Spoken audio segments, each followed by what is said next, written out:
মাজারে যত বেশি টাকা পয়সা দিবেন তত বেশি গাঞ্জাখোরদের গাঞ্জা কিনতে সুবিধা হবে। গোলাপ শাহ মাজার দেখবেন যে তালা মারা থাকে, চারপাশে গ্লাস আছে, টাকা ফেলানোর সিস্টেম আছে, মাগার নেওয়ার সিস্টেম ওই চাবিওয়ালার কাছে। আপনি দান করার জন্য টাকা খুঁজে পাচ্ছেন না, ওই মাজার থেকে বাইর হইলে রাস্তা দেখবেন বহু গরিব মানুষ দাঁড়ায় আছে, বসে আছে, আপনি তাদেরকে দান করেন।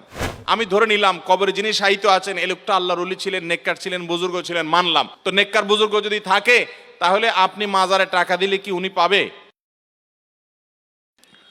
অনেকেই দেখি পীরের দরবারে টাকা, চাল, গরু, ছাগল ইত্যাদি নিয়ে যায় আর বলে এটাই বড় ইবাদত, এটাই নাকি কবরে যাবে। এসব দিতে অস্বীকার করলে আরো বলে ইমান নাই, কাফের। দয়া করে মাজার পূজার সম্পর্কে আলোচনা করেন। আলোচনা করার খুব বেশি সুযোগ নেই ভাই। মাজারে যত বেশি টাকা পয়সা দিবেন তত বেশি গাঞ্জাখোরদের গাঞ্জা কিনতে সুবিধা হবে। কারণ মাজারে সাধারণত মাজারের আশেপাশে দেখবেন বেশিরভাগ গাঞ্জুটি থাকে। অতএব এখানে যত বেশি টাকা পয়সা দিবেন তত বেশি গাঞ্জুটিদের গাঞ্জা কিনতে কি হবে?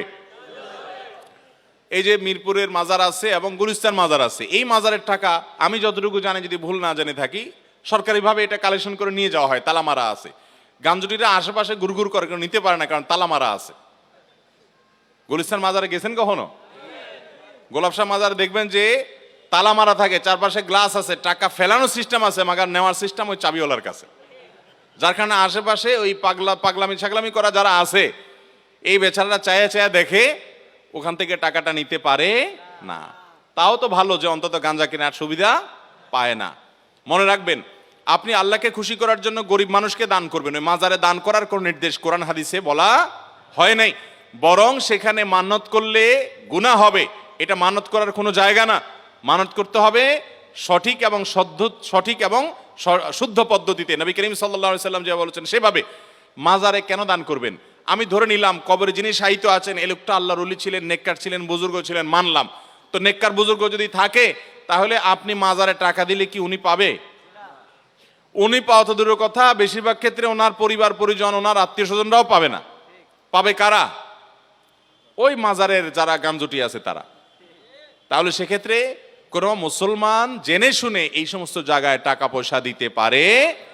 আপনি দান করার জন্য টাকা খুঁজে পাচ্ছেন না, ওই মাজার থেকে বাইর হইলে রাস্তা দেখবেন বহু গরিব মানুষ দাঁড়ায় আছে, বসে আছে, আপনি তাদেরকে দান করেন। ইসলাম আমাদেরকে সেটা করতে বলেছে ভাইরা আমার। অতএব যদি কোনো পীর সাহেব এরকম ফতোয়া দিয়ে থাকে তাহলে এটা তার বিজনেস। এটা তার কি বিজনেস? সে পীর সাহেব বলতেছে যে আমার মুরিদরা তোমরা এই সমস্ত দুনিয়া টুনিয়া সব ছেড়ে দাও, সবগুলো ছেড়ে দাও, দুনিয়াদারি ছেড়ে দাও, কারণ এটা আমার দরকার। বুঝতে পারছেন? যদি এরকম কোনো ফতোয়া কোনো পীর সাহেব দেয় যে পীর সাহেবের মাজারে টাকা না দেওয়াটাই বড় ইবাদত, তাহলে সে ভণ্ড, এ ব্যাপারে কোনো সন্দেহ। আল্লাহ তাআলা দান কোথায় করব আমাদেরকে বলেন নাই? ইন্নামাস সাদাকাতু লিল ফুকারা'i ওয়াল মাসাকিন ওয়াল আমিলিনা আলাইহা ওয়াল মুআল্লাফাতি কুলুবুহুম ওয়া ফির রিকাবি ওয়া ফি সাবিলিল্লাহ ওয়াল গারিমিন। আল্লাহ রাব্বুল আলামিন সাদকার 8টা খাত বলেছেন।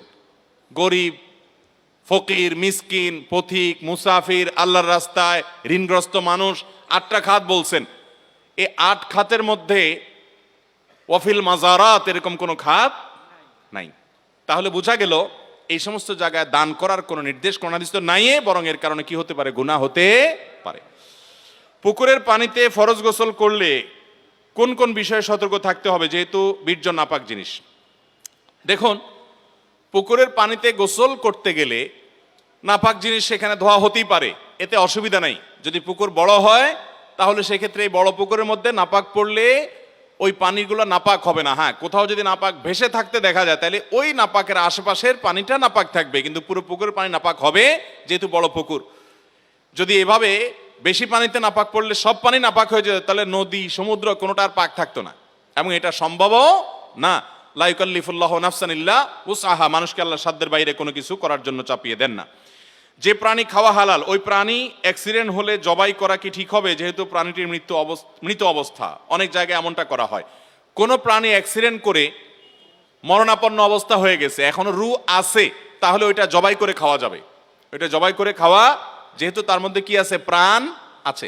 আর যদি মারা যায় তাহলে এরপরে আর জবাই করলে ওইটা খাওয়া যাবে। অনেক জায়গায় এরকম মরা গরু, এটা চামড়া ছিলে হয়তো বিসমিল্লাহ বলে আল্লাহু আকবার বলে দিলে মানুষকে খাওয়ায় অনেক হোটেলে, আছে না, পত্রিকা অনেক সময় আসে। তো সেটা কিন্তু হারাম হবে, কারণ আল্লাহ তাআলা কোরআনে কারীমে স্পষ্ট বলেছেন হুররিমা আলাইকুমুল মাইতাতু ওয়াদ-দামু ওয়া লাহমুল খিনজির ইলা আখিরিল আয়া। মৃত যে কোনো প্রাণী খাওয়া আল্লাহ তাআলা আমার জন্য হারাম করেছেন। কোনো অমুসলিম মেয়েকে মুসলিম বানিয়ে বিয়ে করার পর মেয়ের পরিবারের সাথে সম্পর্ক রাখা যাবে কিনা? যদি কোনো অমুসলিম মেয়ে ইসলামের সৌন্দর্য দেখে তিনি ইসলামে আসেন, তাহলে সে মেয়েকে বিয়ে করার পর ওই মেয়ে তার বাবার সাথে, তার মায়ের সাথে, ভাই বোনের সাথে সম্পর্ক রাখতে পারবে। আপনিও জামাই হিসাবে তাদের প্রতি সদাচরণ আপনি করতে পারেন, এতে কোনো অসুবিধা।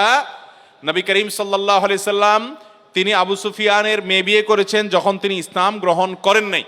নবী করিম সাল্লাল্লাহু আলাইহি সাল্লামের বাসায় তিনি এসেছেন, নবী সাল্লাল্লাহু আলাইহি সাল্লাম সেটাকে অ্যালাউ করেছেন এবং মেয়েও তার বাবাকে বসতে দিয়েছেন এবং খাতির যত্ন করেছেন। এখান থেকে বোঝা যায় যে কেউ যদি অমুসলিম থেকে ইসলামে আসেন তাহলে তার পরিবারের সাথে সুসম্পর্ক বজায় রাখতে কোনো অসুবিধা নাই, বরং বাবা মায়ের প্রতি সদাচরণ অমুসলিম হলেও করতে হবে। আল্লাহ বলেছেন ওয়াসাহিবহুমা ফিদ দুনিয়া মারুফা, তারা যদি মুশরিক হয় তারপরেও দুনিয়াতে তাদের সাথে সুন্দরভাবে জীবনযাপন করবে।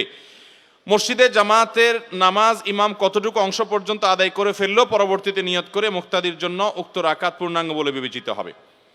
ইমামকে যদি রুকুতে পান তাহলে সেক্ষেত্রে আপনি সে রাকাত পাবেন, আর যদি রুকু থেকে ইমাম উঠে যায় তাহলে সে রাকাত পেয়েছেন এমনটি মনে করা হবে না।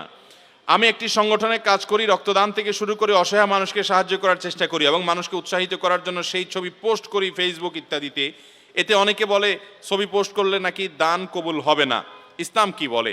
দেখুন, ইন্নামাল আমালু বিন্নিয়াত, প্রত্যেকটা আমল নিয়তের উপর নির্ভর করে। আপনি কেন করছেন এটা বড় কথা। আজকাল তো এমন কোনো নেকামল পাওয়া কঠিন হয় যে নেকামল ফেসবুকে আপলোড করা হয় না, ঠিক কিনা বলেন?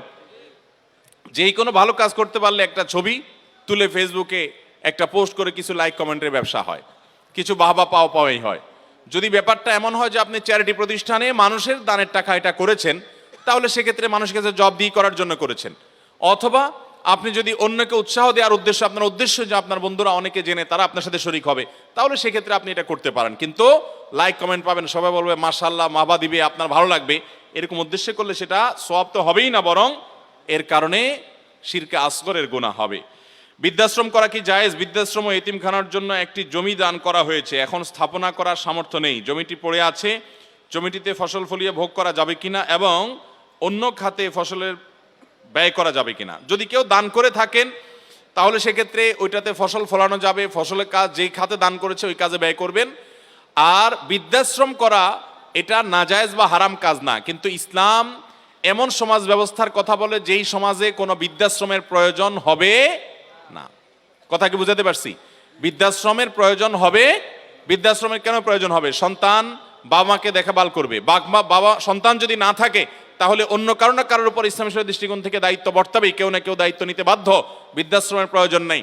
আলহামদুলিল্লাহ, জন্য মুসলমানদের সমাজগুলোতে বৃদ্ধাশ্রমের কালচার সেভাবে নাই। আল্লাহ তাআলা আমাদের দেশে যেন বৃদ্ধাশ্রম করার জন্য প্রয়োজন না হয় সেই তৌফিক আমাদেরকে দান করুন।